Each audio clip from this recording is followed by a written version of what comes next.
नमस्कार, मैं जमा खान और आप देख रहे हैं एटीवी नेशनल न्यूज। इस वक्त मैं ढाका विधानसभा में हूं और आपको बता दूं कि आज जो है वोटर जागृति साइकिल यात्रा जो है ढाका से चलते हुए गांधी चौक होते हुए जो है इस वक्त मोहम्मद ढाका होते हुए बरहरवा सीवन में हूं और यहाँ पे हमारे फ्रेम में जो दिख रहे हैं बहुत सारे हमारे बुजुर्ग नौजवान भी दिख रहे हैं और किस तरह से आज जो है इस यात्रा को इस यात्रा के साथ जो है सब लोगों ने, एक जाति नहीं, हिंदू मुस्लिम सब लोग साथ में थे और सिर्फ नौजवान ही नहीं, नौजवान बूढ़े बुजुर्ग सब लोग साथ थे और किस तरह से जो है खूबसूरत मंजर था। आपके फ्रेम में स्क्रीन पे जो चल रहा होगा आप देख सकते हैं, लंबा कतार जो है हर लोगों ने मिलजुल करके जो इसमें यात्रा में अपना जो सहयोग दिया है। हमारे सामने में कुछ लोग हैं यहाँ पे, मैं जानना चाहता हूँ और ये इस यात्रा में जो शामिल हुए हैं क्यों हुए हैं। सबसे पहले आपका क्या नाम है सर? आपका? हमारा सर उदय मुखिया नाम है। उदय मुखिया नाम है जी। नेताजी को पहचानते हैं? हाँ, पहचानते हैं सर। राणा रंजीत जी, राणा रंजीत सिंह ढाका विधानसभा से भावी प्रत्याशी है, इस बार जो इलेक्शन में खड़ा भी होने वाले हैं जी। और एक बात, अभी जो यात्रा जो चल रहा है वो सिर्फ ढाका विधानसभा से 80,000 लोगों का नाम काट दिया गया है। अच्छा। इसको लेकर के जो है लोगों को जागृत कर रहे हैं, लोगों को जगा रहे हैं कि आपका वोट का जो बहुत बड़ा अधिकार है आपका, उससे वंचित किया जा रहा है। नाम कैसे, आपसी का भी नाम नहीं कटना चाहिए। इस यात्रा में जो आप शामिल हुए हैं जी, लोगों का कहना है कि ये मुसलमानों की पार्टी से आते हैं, क्या आपको कोई फर्क पड़ता है? नहीं, हमको राजा रणजीत सिंह को हम वोट देंगे। हमारा फिर है, हमारा अपना रिश्तेदारी है। आप राणा रंजीत जी को वोट दीजिए? हाँ, हम बिल्कुल देंगे सर। यानी कि पुराना जानते हैं? हाँ, बहुत पुराना, आज से नहीं, बाबा दादा के पहले से, पर बाबा दादा वाला लोग पहले से भी जान रहे हैं इनको, तो इनको वोट दीजिएगा? बिल्कुल सर, देंगे।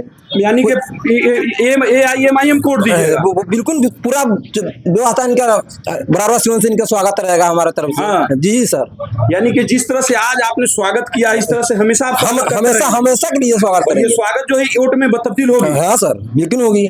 आपका क्या नाम है सर? रामप्रीत पासवान। तो इनको पहचानते हैं? एकदम। हाँ, किस पार्टी से मालूम है आपको? हम पतंग छाप से। पतंग छाप से हैं, तो पतंग छाप पे वोट दीजिएगा? एकदम। कंधा में लोग कहते हैं कि मुसलमान की पार्टी है। नहीं, कंधे मिला करके देखना, कोई फर्क नहीं। जगन्नाथ पासवान नाम है जी जी। हम जानते हैं, खूब पहले से जान रहे हैं साहब नेताजी के। नेताजी को जानते हैं? हाँ। कैसे जानते हैं? तो इनके पापा की हम जानते हैं। इनके पापा के नाम सीताराम सिंह है। सीताराम सिंह है? हाँ, मधुबन का है। दोनों भाई मिलकर विजय करेंगे इस बार, एकदम निकाल दीजिएगा। हाँ। इस वक्त जो है हमारे सामने जो है फ्रेम में दिख रहे हैं ढाका विधानसभा के भावी प्रत्याशी राणा रंजीत सिंह और इस वक्त जो है काफी जो है पूरे विधानसभा ही नहीं कहिए, आसपास के पूरे बिहार में चर्चा का विषय बना हुआ है जब इन्होंने आज जो है अपने कार्यालय से जो है एक यात्रा लेकर निकले हैं, वोटर जागृति साइकिल यात्रा। और इस यात्रा में जो है बहुत सारे लोग जो है हजारों की संख्या में बच्चे तो नहीं, वो नौजवान और बुजुर्ग सारे हर उम्र के लोग जो है शामिल हुए और वेलकम किया है इस यात्रा का। हमारे सामने जो है बहुत सारे बुजुर्ग लोग हैं, इनसे भी हमने बात किया है और हमारे सामने नेताजी हैं, इनसे बात करते हैं।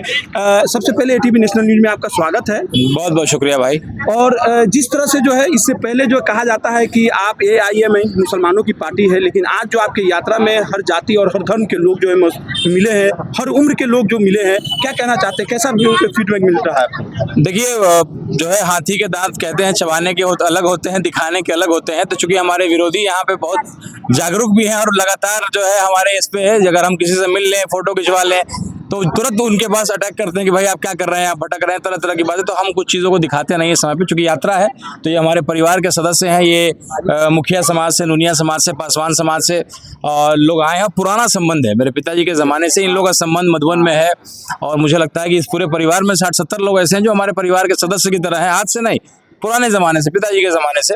तो ये परिवार की तरह है और हर समाज के लोग, और चूंकि इस इलाके से लंबे समय तक मेरे पिताजी मंत्री रहे और कोई व्यक्ति चला गया उनके पास कि भाई मदद चाहिए, कुछ भी चाहिए, तो हमेशा उन्होंने मदद किया है। तो लोग उससे ऊपर देख रहे हैं और सीताराम बाबू का नाम इनके लिए काफ़ी है और जानते हैं उनका बेटा है, तो इनके अंदर भी वही संस्कार होगा जो इनके पिताजी में था। और चूंकि आज जो यात्रा की बात आपने कही है, यात्रा का मूल मकसद ये है कि कुछ लोग ऐसा साजिश कर रहे हैं कि हिंदू का वोटर को काट दें, कुछ लोग साजिश कर रहे हैं कि मुसलमान वोटरों को काट दें। इन दोनों की स्थिति थोड़ी खराब है। इनको लग रहा है कि हम ईमानदारी से चुनाव नहीं जीत सकते हैं, क्योंकि दोनों को पब्लिक ने परख लिया है, जान गया है कि भाई आप दोनों केवल हिंदू मुसलमान की बात करते हैं, विकास की बात नहीं करते हैं। तो इस बार एक नया समीकरण आ रहा है कि भाई हिंदू मुसलमान में नहीं बट करके विकास में हम लोग बटेंगे कि कैसे हमारी समस्याओं का समाधान हो, नाली गली बने, इंदिरा आवास में घूस नहीं मांगा जाए, पैसा नहीं मांगा जाए।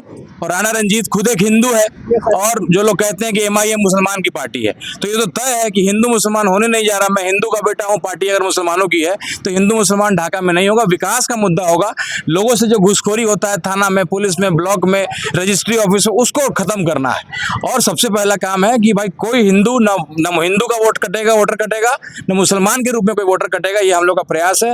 78,000 बहुत बड़ी आबादी होती है और 78,000 लोगों के ऊपर आपत्ति करके, साजिश करके उनको वोटर लिस्ट से नाम हटाने का प्रयास किया जा रहा है। तो हम लोग साइकिल यात्रा निकाल करके गरीबों के बीच में, खास करके जो पढ़े लिखे नहीं हैं, उनके पास जा करके हम लोग उनको मोबाइल दिखा करके चेक भी करने का काम कर रहे हैं कि क्या आपने चेक किया कि नहीं, आपका नाम वोटर में है कि नहीं, और नहीं है तो हम लोग तुरंत उसमें लग करके उनको वोटर लिस्ट में नाम को जुड़वाएंगे। और जो भी हमारे यहाँ के विधायक के प्रत्याशी हैं, उनसे भी मेरा आग्रह होगा कि आइए पहले स्टेडियम को सजाते हैं, उसके बाद खेल शुरू होगा।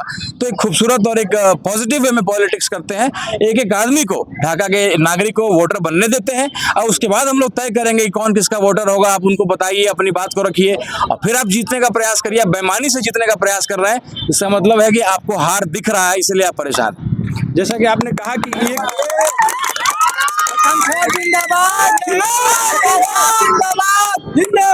जैसा आपने कहा कि एक लोग जो है हिंदू का वोट कटवाने के चक्कर में है, एक जो है मुस्लिम का कटवाने के चक्कर में, आप जो है दोनों का जुड़वाने के चक्कर में। बिल्कुल, मैं बहुत पॉजिटिव पॉलिटिक्स करता हूं और हम लोग राजपूत समाज से आते हैं, पीठ पे वार नहीं करते हैं, सामने से जो है हम लोग लड़ते हैं।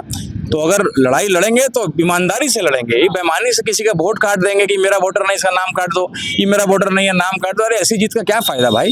जीतेंगे तो ईमानदारी से जीतेंगे, डंके की चोट पे जीतेंगे। अब किसी के पीठ पे छुरा नहीं मारेंगे, किसी के पीठ पे गोली नहीं मारेंगे।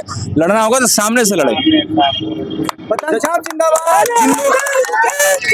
जिन लोगों का नाम पता है उसको किस तरह से जुड़वाने का आप काम कीजिएगा? देखिए, हमारे साथ लड़के घूम रहे हैं और नुक्कड़ नाटक के माध्यम से उनको जगाने का, नाटक से लोगों को समझ में आता है। गरीब लोगों को कहानी के माध्यम से समझाइएगा तो उनको बेहतर समझ में आता है। तो मेरे नुक्कड़ की टीम चल रही है, उसके साथ लगभग 40-50 लोग जो ऐप डाउनलोड किया हुआ है, वोटर हेल्पलाइन ऐप है, उसमें अगर इपिक नंबर डालिएगा, उसमें अगर पुराना वोटर कार्ड अगर आपके पास है, उसमें स्कैनर है, या अपना डिटेल अगर नाम, पिताजी का नाम डालिएगा तो आपको पता लग जाएगा कि आपका नाम जुड़ा है कि नहीं जुड़ा है। तो ये हमारे लगभग 50 ऐसे लोग हैं जो साथ में चल रहे हैं और जा करके जिसको भी शंका है, चूंकि महिलाओं का खास करके वोटर लिस्ट से नाम काटा गया, उनके पास जा करके सुनिश्चित कर रहे हैं कि उनका नाम जुड़े। और BLO के पास जा करके हम लोग गुलाब देने का काम कर रहे हैं और उनको चेतावनी दे रहे हैं कि BLO साहब, अगर एक भी आदमी का नाम छूट गया तो गुलाब देने आए, अगली बार कांटा वाला फूल देने आएंगे। इसलिए सतर्क हो जाइए, जिम्मेदारी बहुत बड़ी है, एक भी वोटर का नाम नहीं कटना चाहिए। चलिए, अगला कदम आपका क्या होगा? इस तरह से जो है, अगर इसके बावजूद जो यात्रा के बाद भी अगर नहीं माने, इसके बाद यात्रा क्या होगा आपका अगला कदम? देखिए, इस मुद्दे को इतना बड़ा बना देंगे, इस मुद्दे को इतना बड़ा बना देंगे कि 78,000 वोटरों का नाम ढाका विधानसभा से काटने का जो साजिश है, इनको लगा कि चुपके नाम काट देंगे, कोई जानेगा नहीं। इसका धमाका इतना जोर से होगा कि भाई वो अफसर लोग बेचैन होकर के खुद पकड़ के लोगों को वोटर बनाएंगे। नहीं बनाएंगे तो उनकी नौकरी भी जाएगी। और अगर 30 तारीख को जो वोटर लिस्ट जारी हुआ, अगर उसमें मेरा ढाका विधानसभा का एक भी नागरिक का नाम नहीं हुआ तो उस BLO की खैर नहीं। चलिए, बहुत शुक्रिया, बहुत शुक्रिया। तो आपने देखा किस तरह से बाबू अमर रहे, पतंग छाप जिंदाबाद, वैसी साहब जिंदाबाद। तो आपने देखा किस तरह से जो है बेबाक होकर के अपनी बातों को रख रहे थे, अपने विचार को रख रहे थे। इनका कहना है किसी भी हालत में न हिंदू का वोट कटेगा, न मुस्लिम का कटेगा। अगर कोई काटने के चक्कर में है तो उसका मेहनत बेकार जाएगा।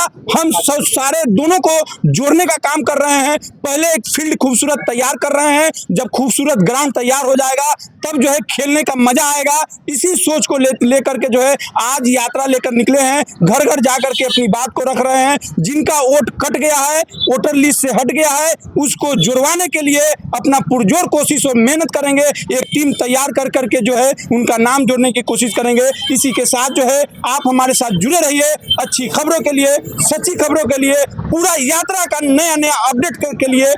जमा खान, ATV नेशनल न्यूज। जय हिंद, जय भारत, धन्यवाद।